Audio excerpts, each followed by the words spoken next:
পুজো উপলক্ষে পুজোর ছুটিতে ফিরে এলাম ছোট্ট একটা কবিতা নিয়ে।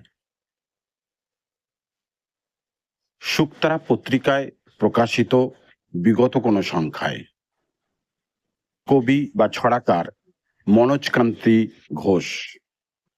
ছড়া বা কবিতার নাম পুজোর গন্ধ।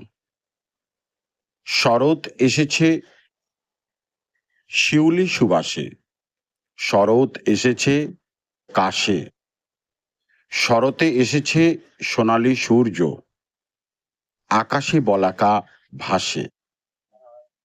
শরৎ এসেছে কবির কাব্যে, শরৎ এসেছে মনে, শরৎ এনেছে পুজোর গন্ধ টগর শিউলি বনে।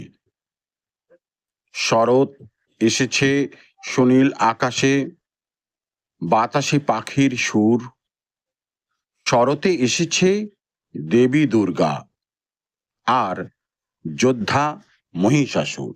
যদি এমন ভিডিও আরও পেতে চাও তাহলে চ্যানেলটিকে সাবস্ক্রাইব করে রেখো এবং লাইক কমেন্ট করে জানিও তোমাদের কেমন লাগলো না লাগলো।